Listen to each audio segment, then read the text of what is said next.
Vin McCaffrey, welcome to the Human Capital Innovations Podcast. Thank you. Thanks for having me. It is a pleasure to be with you today. I'm super excited to have a nice conversation with you about connecting athletics and employment marketplaces. That's really what your company's all about. You're going to explain all of that to us here in a minute, and really more broadly speak to this issue about leveraging this particular talent segment and how we can go about reskilling and upskilling individuals to have an impact in the future of work. As we get started, I wanted to share Vin's bio with everybody. Vin McCaffrey is the founder and CEO of GamePlan, the fastest growing software company that connects the athletics and employment marketplaces. Vin founded GamePlan in 2008 as a process to help college athletes find jobs. It has grown and transformed into a platform that integrates e-learning, survey, mentorship, career development, and analytics for athletic organizations with a vision to guide 100% of athletes through 100% of their journeys. Today, GamePlan supports over 800 college and professional athletic organizations. Prior to founding GamePlan, Vin worked for Lexmark, the Marwood Group, and Rico Corporation in various sales and corporate development roles.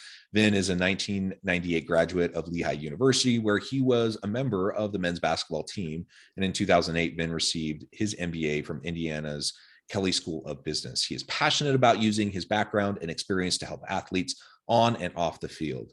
Vin, his wife, Julie, and son reside in Greenville, North Carolina. Welcome from North Carolina. It's a pleasure to have you. Anything else you would like to just share with listeners by way of your background, personal context before we dive on in? No, that's quite enough. Yeah, it's great to get started.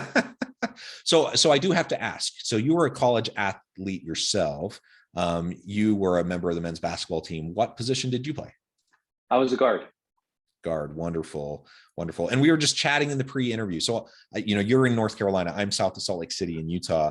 You actually grew up in Ephraim, Utah, and were part of the campus community of Snow College, which is a 2-year college down in kind of the middle of Utah. And your father was the coach of the team. He was a college football coach. He wasn't the head coach, but he was the assistant coach with folks that are still his dear friends today. That's right. So yeah, 1970s, I lived in Ephraim, Utah. Yeah, fantastic. So college athletics is in your blood. It sounds like you lived it. Your family lived it, and now you're helping college athletes across the country as they're trying to navigate. And some may be asking, well, why are we focusing on college athletes?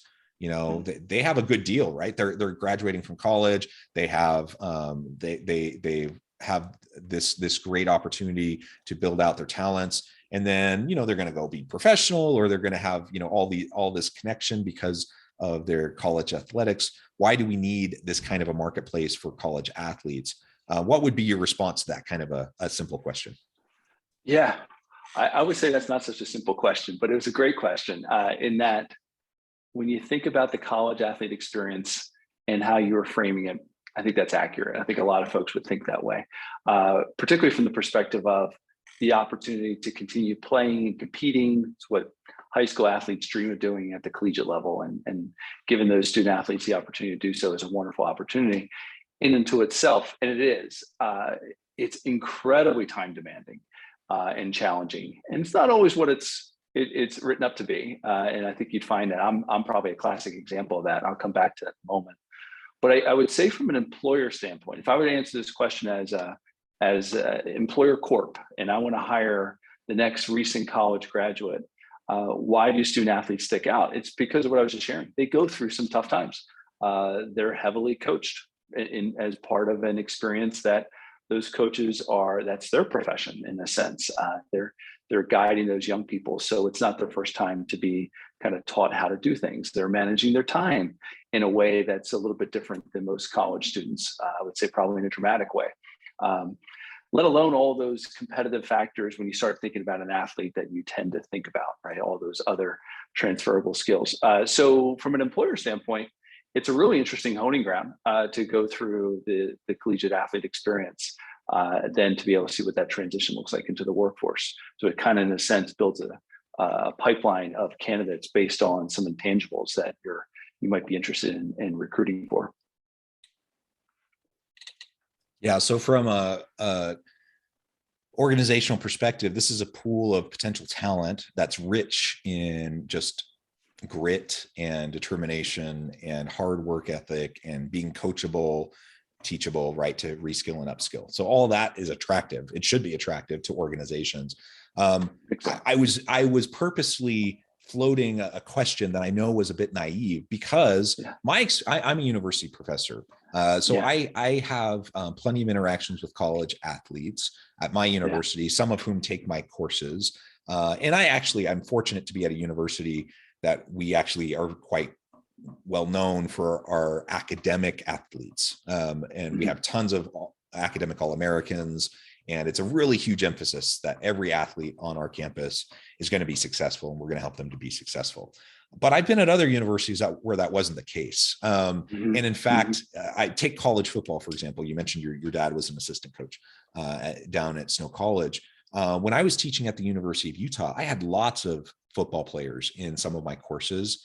And the sad truth of college football, well, at least back then, I'm not sure if they've moved the needle in the last 10 or so years, but the sad truth that it was something like only 2/3 of college football players actually graduate, right?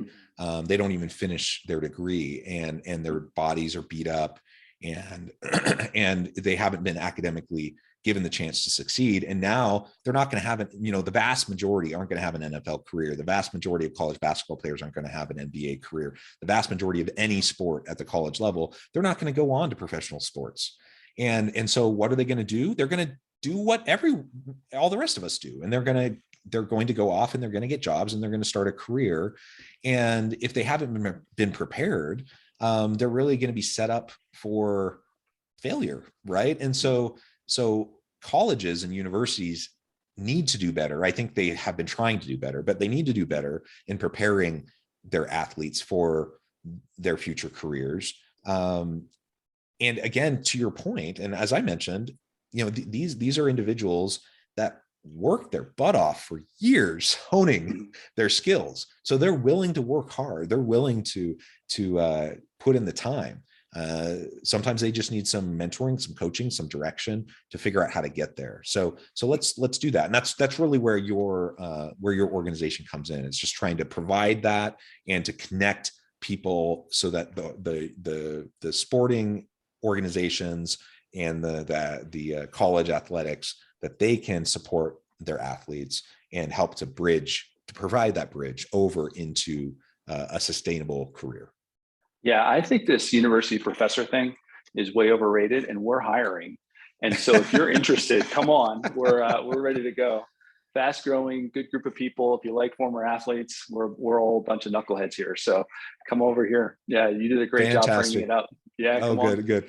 Fantastic. Yeah. And I have to say, I'm not athletic. So I'm not either anymore. So don't worry about it. Yeah. Especially now. Now I'm in my mid 40s and I'm like, oh, any athletic skill that I used to have is long gone. But the extent of my athletic ability was playing pickup basketball, or church basketball. I did play, I did do high school tennis, and I wrestled at the high school level, but so that's something, but it's not a lot because I certainly didn't do it at the college level. Sure. Yeah. No, it's kind of, I think you framed it great.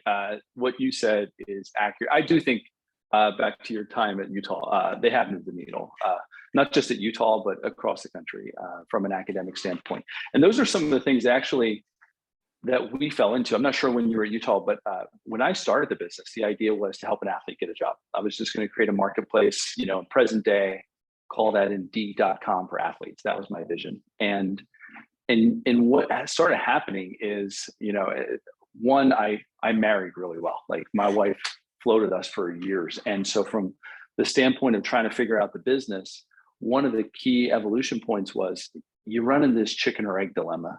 You have to have the athletes to get the employers. You have to have the employers to get the athletes. And how do you solve for that? That's ultimately the challenge. So we started building some really cool tools to help an athlete think about their identity as an athlete, to help them think about their interests as an athlete. And what we found is that was the whole vision of, if I can go to an athletics department, like a University of Utah as an example, and then bring those student athletes more in scale out to an employment market, that would be attractive. And that's kind of solving for the supply side, if you will. And so I started to do that, but the athletics departments weren't using it for the student athletes leaving campus. They were actually using it for the campus, for the student athletes coming to campus. And that's when the NCAA were putting in some more protocols associated with academic performance, in particular this thing called aPHR, which is a whole different discussion for another podcast one day. But what we found is the student athletes, as they started to use some of our assessment instruments, started to see academic performance go up. It's an amazing thing. If you help align someone's interest to an academic major, they pay a little more attention. They're a little more dialed in. And for a young person coming to campus, that's a really valuable aspect of their experience. And so we played a big role there. So when we started to see that, then we started to be able to see this whole path kick in. And from the idea of solving chicken or egg, and to give you a little perspective on that, in a sense, we kind of put it on ice for a while. We started realizing, wow, there might be a really bigger opportunity here, as opposed to solving for this transactional challenge of let's help that young person get a job. What we started to see was we might be able to start working with an 18, 19-year-old coming to campus. And if we're able to do that the right way, we could see kind of the long tail of the student athlete and their student athlete experience. It took us 15 years, but we're through this now and at a window where we're seeing athletes go through their journey.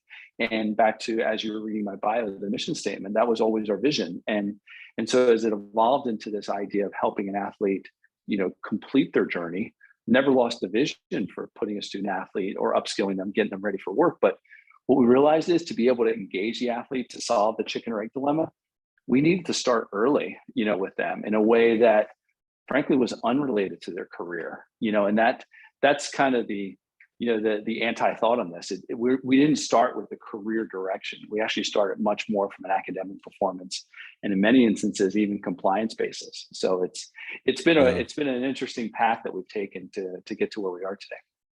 Yeah, no, that's super interesting. Thank you for that background. And as I think about this, both for athletes that I have known, currently know, that are still at the university or leaving or approaching that time, it's been fascinating to just follow them as they start and launch their careers and to see what they choose to do.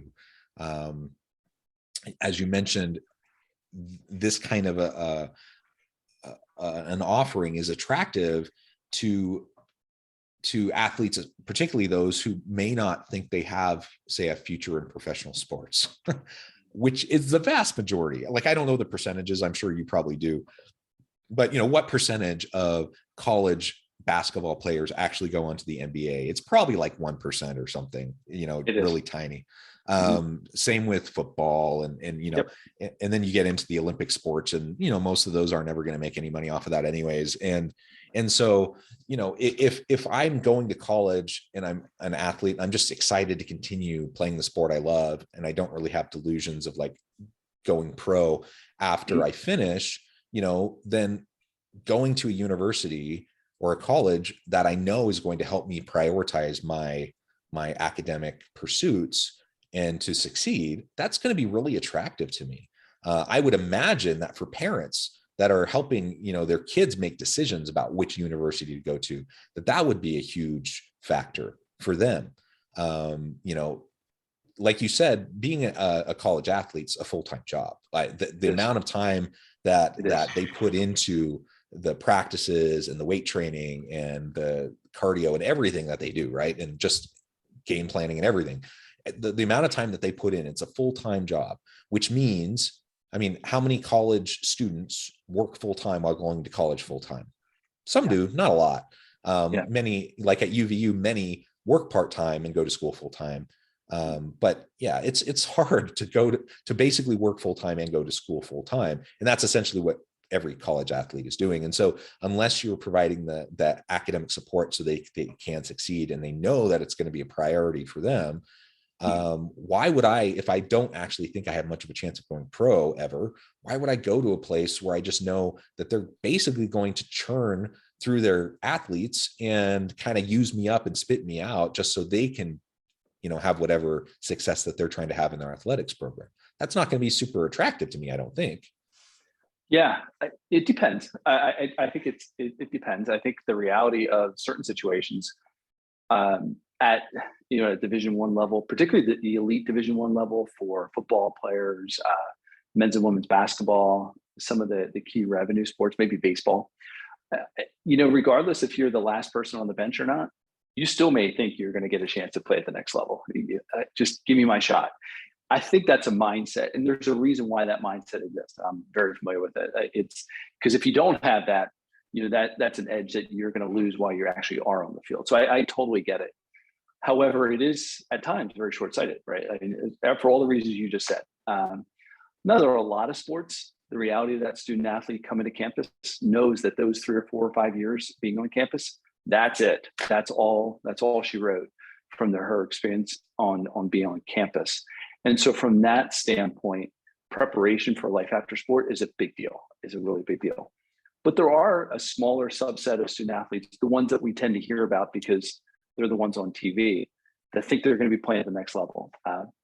Now, we look at it comprehensively for what it's worth. When we start working with an athletics department like the UVU, for example, we'll tend to start with compliance-oriented subject matter, helping student athletes think about their behavior on campus, sports wagering education, things of that nature, things that they need to go through to actually be able to compete. That's a key learning that we had. Back to the solving chicken and the egg. We had to get the supply side going, and athletics departments know that they need to have that form of education, and we do that really well. So that fit a really interesting narrative and solve that problem.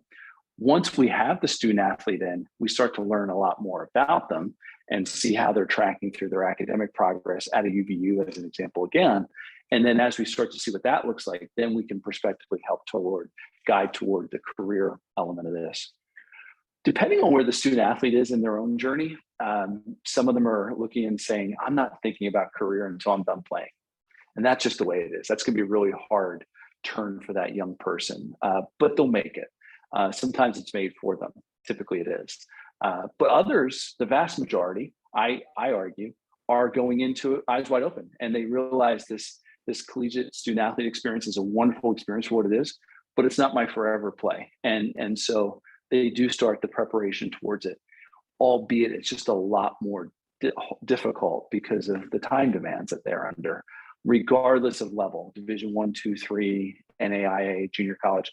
Those student athletes are really busy. And so to balance the books, which come first, the athletics, and then to start thinking about career preparation, it's a lot. It's a whole lot. Our value proposition comes in because we're the triangle there, right? We help connect all 3 of those. And so by the fact that the student athlete is in the platform already, typically through compliance, and we're already seeing them through their academic journey, clearly we're seeing them through their athletic journey, the transition to the workforce is just second nature at that point. And that's where we're seeing, for example, the game plan academies kick in. Yeah, tell us a little bit more about that. So you have these game plan academies, different approaches to reskilling and upskilling athletes so that they're ready for these future career opportunities. Tell us more about what some of those offerings are and how they're leveraged. Yeah, we're really excited. So Game Plan's a large provider of education to athletes, collegiate athletes, professional athletes. We average thousands of courses a day in our platform. What we've recognized is athletes come into our platform looking for education. And so as opposed to trying to go and figure out the whole career piece, be the next LinkedIn or so, what we realize is we're really good at education. And if we can start to bring employers directly into the educational front, there's a really high value to that. So I'll give you an example. Interactive Brokers teaches investment education on our platform. So we're able to connect the dots. As it turns out, Interactive Brokers is really good around investment education. They're experts in it. So allow them to teach that on our platform. Wells Fargo teaches financial literacy. They're experts in that. Allow them to teach that. When we started to design the Game Plan Academy model, it was first and foremost directly from feedback from student athletes. Clearly, they're asking for more career preparation. There's a big discussion in college athletics and professional athletics around a lot of other subjects. Overwhelmingly, they're asking for more career preparation. So we looked and said, okay, step one, we're identifying the real problem. The athletes are asking for this. The reality of what that means on campuses, there's some resources there at a UVU, but they're overwhelmed being asked to do a lot of things. So can we help supplement that? Yeah, we can help supplement that. The second part that we started hearing from those athletes is we need to figure out how to network with an employer in a different way. They have to be more efficient in their career search, primarily because of their time demands. So we looked and said, can we hit a couple birds with one stone? Can we look at this and drive education into a platform that we're really good at, right? We know that athletes are already in the platform because of the educational that they're required to do. If we can expand on that to be able to not just provide upskilling education, but to do that in a fashion that helps educate the athlete on an industry, on an employer, on a role and a function that goes well past what a job board could do, like that's the win. And so that's what we're doing. So we're bringing in real skill set development through certification badging, but we're not just doing that from the standpoint of just for the sake of learning a skill set. We're doing that not just, it's a 1-2 punch. It's you're going to build the skills, but you're also going to start to interact with the employer, those individuals who will help you with your career path. So we feel like it's a really big win. It's just launching this fall. It's been a big buildup for us, better part of a year, which we're excited for the launch. Timing we think is great. There's a lot of discussion around what's happening in college athletics and even right now with the reshuffling of some of the conferences and so forth, where it feels to me at times like career development of an athlete might fall between the cracks, and we're more dialed into that than ever. So we're really excited. Good timing on what it could be, and ultimately it's dialed back into what the athletes are asking for. Yeah, well, that's great. I'm super excited to see how the Game Plan Academies start to roll out and the impact that you're having. I think it can be tremendous. And like we've mentioned Thanks. A couple times already, the vast majority of college athletes they're going to go work in, everyday jobs like, the vast majority of people. But they have the skill sets, in many cases, the intangibles that many organizations want in terms of teamwork, right? In terms of just work ethic, in terms of ethical approaches to how they're interacting with other people, just all these things that, when I talk to employers, I'm an HR professor in the HR space. When I talk to employers constantly, they're talking about, these types of competencies and capabilities that are beyond whatever the specific, knowledge may be in a field. Mm-hmm. They want people that they trust, that they know will be a good fit with the team, and they can teach them all the the technical things that need to happen within the job. But they want people that they know have integrity, people that will work hard and that are teachable and coachable, right? And if that doesn't apply to the average college athlete, I don't know who it applies to. Yeah, amen to that. In spades. And what the employers that we're speaking with, look at demographics quite a bit as well, and the student athletes that we're working with are incredibly diverse, in not just male, female, but in the socioeconomics, in diversity around color. So we're hitting a lot of different areas, but it's so much more than just check the box, because they're experiencing it. Like they've just gone through 4 or 5 years of true training ground where they could be teaching diversity class when they hit the ground at the employer base. The nice part here is you don't have to sell the value of the athlete to the employer. Like that story's out there, and it's beyond just anecdotes.